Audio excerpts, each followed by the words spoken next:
Pernahkah Anda merasa jantung berdebar kencang, keringat dingin, atau tiba-tiba pikiran kosong saat diminta berbicara di depan kelas atau rapat?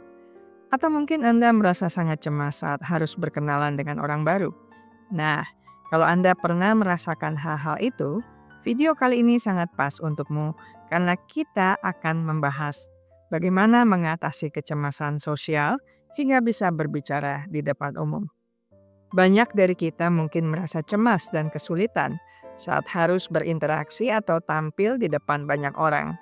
Perasaan ini sering disebut sebagai kecemasan sosial, yaitu rasa takut berlebihan akan penilaian negatif atau penolakan dari orang lain. Jangan khawatir, perasaan ini adalah hal yang sangat wajar dan banyak orang mengalaminya. Kabar baiknya, kecemasan ini bisa kita kelola dan atasi, bahkan hingga Anda bisa tampil percaya diri di depan umum. Penasaran bagaimana caranya? Yuk kita mulai pembahasannya. Sebelum kita masuk ke strategi praktis, penting bagi kita untuk benar-benar memahami apa itu kecemasan sosial. Banyak dari kita mungkin menganggapnya sama dengan rasa malu atau gugup biasa, padahal sebenarnya berbeda. Kecemasan sosial adalah rasa takut yang sangat kuat dan menetap terhadap situasi sosial. Intinya, kita takut akan penilaian negatif dari orang lain, takut dibilang bodoh, aneh, atau tidak menarik. Rasa takut ini bisa begitu intens sehingga membuat kita menghindari situasi sosial sepenuhnya, seperti menolak undangan pesta atau menghindari presentasi di kantor. Kecemasan sosial tidak hanya menyerang mental, tetapi juga memicu respons fisik. Anda mungkin pernah mengalaminya tanpa sadar. Beberapa gejala fisik yang umum muncul saat kecemasan ini datang antara lain jantung berdebar kencang, keringat dingin, gemetar, atau bahkan sulit bernafas. Di sisi psikologis, pikiran Anda bisa mendadak kosong.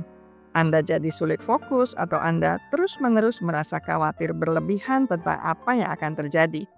Mengenali gejala-gejala ini pada diri sendiri adalah langkah pertama yang krusial untuk bisa mengatasinya. Dengan menyadari bahwa itu adalah respons alami tubuh terhadap kecemasan, Anda bisa mulai mengambil kendali. Setelah kita memahami apa itu kecemasan sosial, sekarang saatnya kita masuk ke langkah-langkah praktis untuk mengatasinya. Strategi pertama adalah menghadapi pikiran negatif. Saat kecemasan muncul, biasanya pikiran dipenuhi oleh asumsi buruk. Misalnya, semua orang akan menertawakan saya, atau saya pasti akan membuat kesalahan dan mempermalukan diri sendiri. Alih-alih menerima pikiran itu begitu saja, tantanglah. Tanyakan pada diri sendiri, apa buktinya kalau pikiran itu benar? Atau apa kemungkinan terburuk yang bisa terjadi? Seringkali kita akan menyadari bahwa ketakutan kita tidak realistis. Latih diri Anda untuk mengganti pikiran negatif itu dengan yang lebih realistis. Misalnya, saya sudah mempersiapkan ini dengan baik, jadi saya pasti bisa mengatasinya.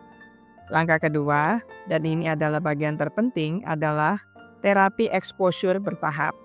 Konsepnya sederhana, hadapi ketakutan Anda secara perlahan dan bertahap, mulai dari yang paling mudah hingga yang paling sulit.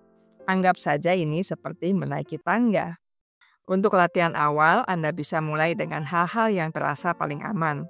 Coba berbicara di depan cermin, rekam diri Anda sendiri saat sedang presentasi, atau berlatih di depan 1 atau 2 orang teman yang Anda percaya. Di sini, Anda bisa mulai bergabung dengan kelompok kecil, mengajukan pertanyaan di kelas atau rapat, atau berpartisipasi dalam diskusi kelompok.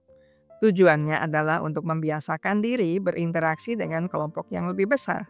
Setelah Anda merasa percaya diri di tingkat menengah, Anda bisa melangkah ke tingkat lanjutan.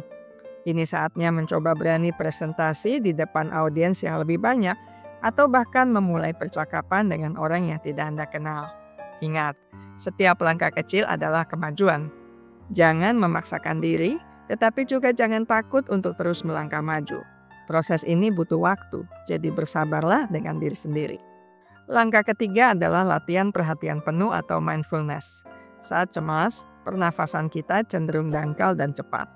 Latihan mindfulness dan pernafasan bisa membantu menenangkan sistem saraf. Salah satu teknik yang bisa dicoba adalah pernafasan 4-7-8. Tarik nafas melalui hidung selama 4 hitungan, Tahan nafas selama 7 hitungan, lalu buang nafas perlahan melalui mulut selama 8 hitungan. Lakukan beberapa kali sampai Anda merasa lebih tenang.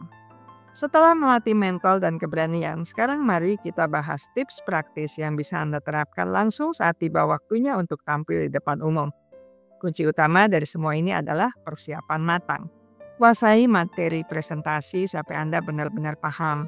Susun materi secara terstruktur dari awal hingga akhir dan siapkan alat bantu visual seperti slide atau gambar jika diperlukan. Selain itu, usahakan datang lebih awal ke lokasi.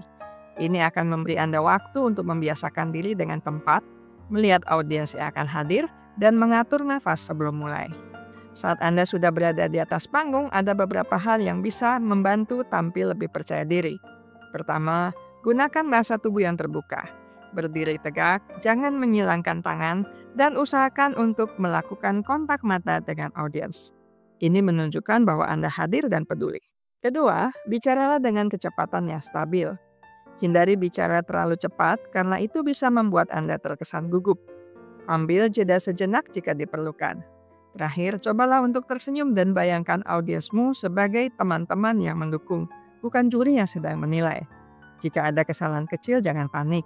Itu adalah hal yang sangat wajar. Anggap saja itu bagian dari pertunjukan dan teruskan presentasimu dengan tenang. Jadi, sebagai ringkasan, ada beberapa hal penting yang perlu Anda ingat. Pahami kecemasan sosial dan gejalanya, hadapi pikiran negatif, lakukan terapi exposure bertahap, dan terakhir, persiapkan diri dengan matang sebelum tampil. Ingat, perubahan membutuhkan waktu dan proses. Setiap langkah kecil yang Anda ambil adalah sebuah kemajuan besar. Jangan menyerah dan teruslah mencoba. Saya selesai sampai di sini. Kita akan berjumpa lagi di minggu depan dengan video menarik lainnya. Terima kasih untuk kesetiaan Anda bersama channel Bahas Psikologi. Jika Anda merasa video ini bermanfaat, silakan like, share, dan subscribe untuk konten menarik lainnya. Ingat baik-baik, kesehatan mental Anda sangat berharga. Jagalah, pertahankanlah dengan sekuat tenaga.